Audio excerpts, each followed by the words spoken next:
বাংলাদেশে আওয়ামী লীগ সরকার শেখ হাসিনা প্রচন্ড খারাপ ছিলেন, ফেসিস্ট ছিলেন, স্বৈরাচার ছিলেন বা অত্যাচারী শাসক ছিলেন।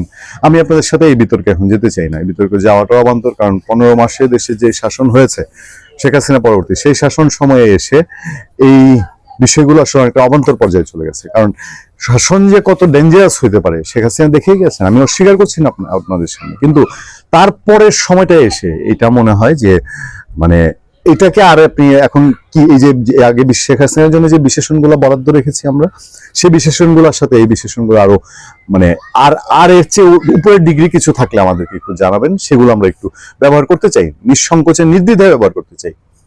এই বাংলাদেশে শেখ হাসিনার শাসনে ঠিক আছে, metro rail, elevated expressway, Padma সেতু দরকার ছিল না। আপনাদের অনেকের বক্তব্য তো তাই, যেগুলো না করলেও হতো।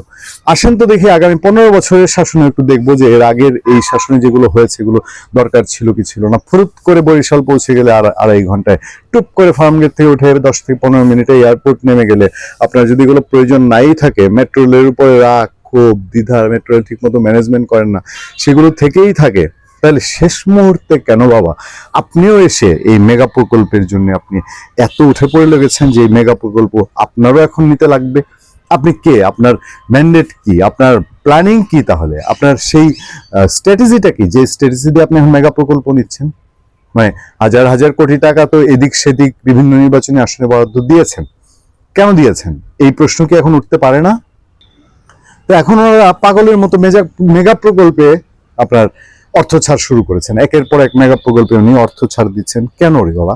এই শেষ মুহূর্তে এমন কি দাঁড়ালো যে আপনাকে সমস্ত মেগা প্রকল্পে অর্থায়ন করতে? মানে আপনার তো পলিটিক্যাল গভর্নমেন্ট না, যে পলিটিক্যাল গভর্নমেন্টের টার্ম শেষ, নির্দিষ্ট মেয়াদে ইলেকশন হচ্ছে, পরের টার্মের জন্য আচ্ছা এটা না হয় মাপেই করা যায়, বাংলাদেশের যে রাজনৈতিক কালচার মাপ করে দিলাম যে পলিটিক্যাল গভর্নমেন্ট পরবর্তীতে আবার ইলেকশন করে আসতে চায়, এখন সমস্ত প্রকল্প নিয়ে নাকি ধান্দা অন্য কোথাও, যে মেগা প্রকল্পের নামে এখনই অর্থ ছাড় করে তারপরে সেখানে খরচ দেখিয়ে তারপরে চলে তো যেতেই হবে। ওই যে বলতেন না, প্রফেসর নাজমুল হাসান কলিমুল্লাহ বলতেন, মনে পড়ে যায় আবার ভদ্রলোকের কথা।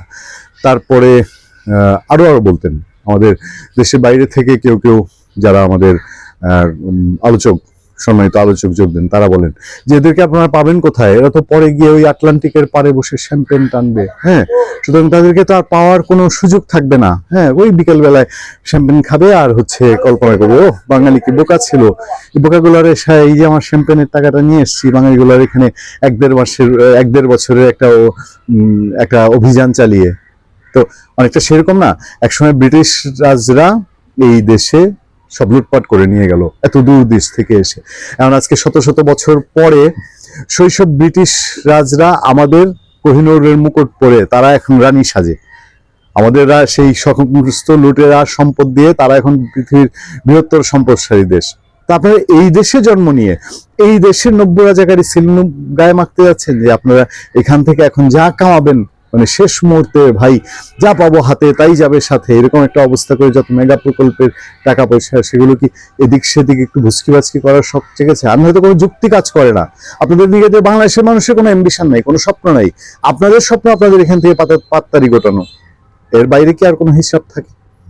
ভালো থাকবেন, সুস্থ থাকবেন। আপনার সাথে আমি আতিক রহমান, পূর্ণিয়া।